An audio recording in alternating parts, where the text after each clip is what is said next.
Yo, welcome to Music is a Day Job. I'm your host, Sean. Music is a Day Job is brought to you by the Concert app. The Concert app is the artist accelerator app that takes artists from opener to headliner to on tour and gives the fan the best experience in independent live music. Now, the question I was asked this week was, should an artist buy onto a tour? And it's it's a hard question because it matters where you are in your career. The majority of artists I get asked about this, that ask this question, usually aren't at the spot that they should do it. And my business partner will probably say different because he believes in buying on tours, even though we've never bought on tour. Because I'm not going to buy on a tour. But buying on tours is like the best way I can tell you this is, if you're going to do the work, then yes. If you expect to buy on a tour and just ride the tour and perform every night, don't do it. Like, I'm just gonna be honest with you. I watch tons of dudes do it all the time and just buy on tours. And they're not doing anything to control their situation. Because if you buy on a tour and you can't go back to that same spot in the next 6 months, it's useless. I'm just gonna be honest with you. Like, if you can't figure out the fans that you need in those areas, it's useless. And people may take that some way, but hey, I'm telling you the truth. The gist of you buying on a tour should be that you should be able to go back to those areas and make the money yourself after you buy on a tour. Now, artists who are more established that buy on to bigger artist tours, like I know a gentleman that does this, and he is very well established.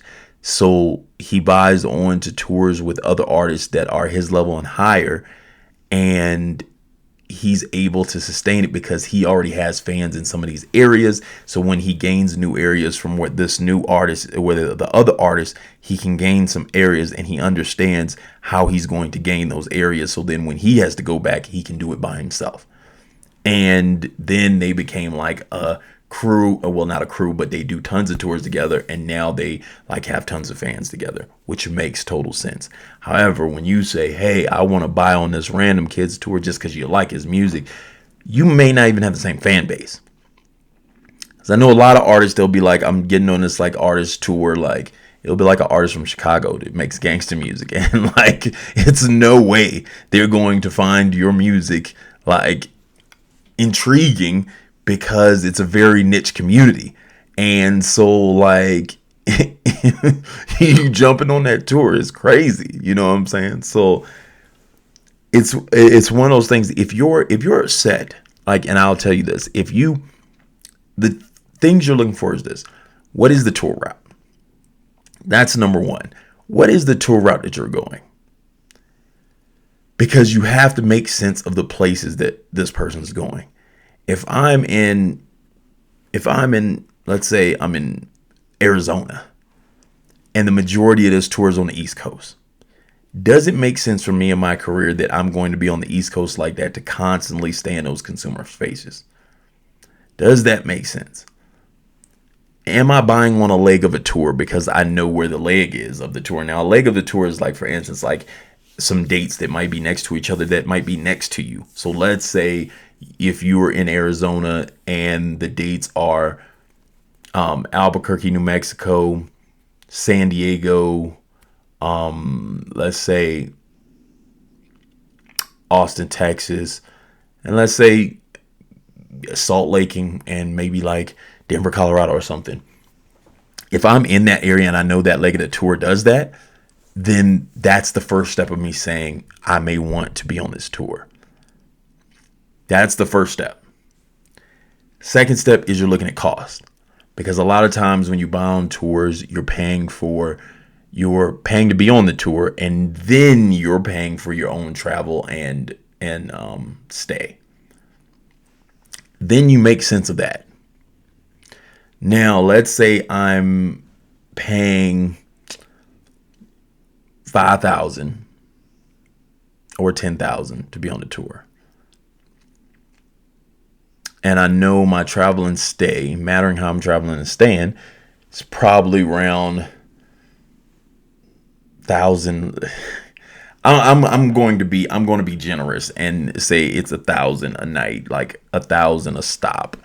If they're not that close, if they're close, you can get down to probably like 500 or a little bit less. So let's say let's just go with 1,000. Let's say these kind of far stops. Let's say it's like Denver, Salt Lake, Phoenix. Let's say it's just like main stops: San Diego, Albuquerque, Austin. Let's say it's main big stops. We're not going to say the small stops in between.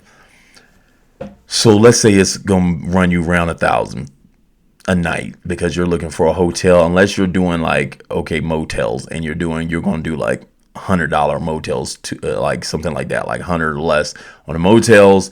If you're driving, of course, you got to rent a car, and then you're doing food and all that. So then all this included.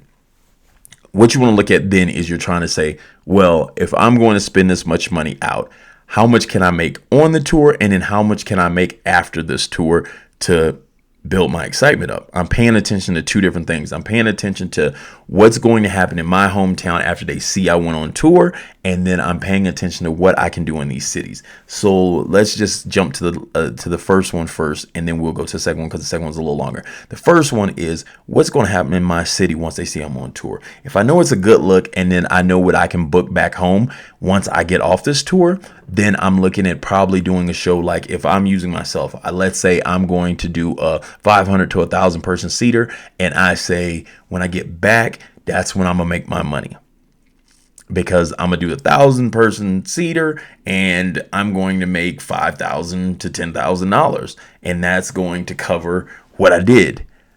Or I'm saying back home, the sponsors are going to love me, so then my sponsors are going to pay for this. For instance, there's an artist that I helped get on a tour, and those sponsors paid the $10,000 for him. And so he was able to tour with a decently well-known artist, and hey, he had fun and he did his thing. Now, on tour, what I'm looking at is this: can I sell merch? Now I'm having to look at venues and pay attention to what venues are allowing you to sell merch in them, and then what percentages they may take off if they're bigger venues, and if these are merch selling places. Now, to know that, you have to understand the type of artists that go through some of these areas. So you have to pay attention to some of these artists that are heavy merch sellers. Like, I'll give you just a big one. If you take like a Tech-9, for instance, big merch selling artist, places he goes, more than likely you can sell a lot of merch. That's where you start looking at these things. But then you look at some artists that don't really sell merch, and then you go like, is it a crowd that purchases merch? Now, if I'm jumping on a tour with an artist that doesn't really sell merch and I'm selling merch, is his crowd a merch purchasing crowd? That's what I have to know, because some of these places you can get up. I watched an artist go on tour with another artist, and he actually ended up making like close to 1,000 a night just in merch sales. And so that can pay for your way around. Then you're looking at, of course, sponsors in these areas. And a lot of times I say, look at chain restaurants and like franchise restaurants, because then if you already have them in your main city and they're in those next cities, if you get the sponsor here, you can have them sponsor you in every city that you're going to. That's a good way to look at it, to be like, yo, well, I can make money while I'm doing this. That's the only way, and this makes sense. That's the next step of it making sense. And then the last step is this, because that's doing some of the work. But are you really going to do the work? And this is what I mean by doing the work. Are you going to get on the ground and look for 50 people that will support your music the next time you come out there? Are you going to do that? And that's what you ask yourself. Am I going to look for 50 people?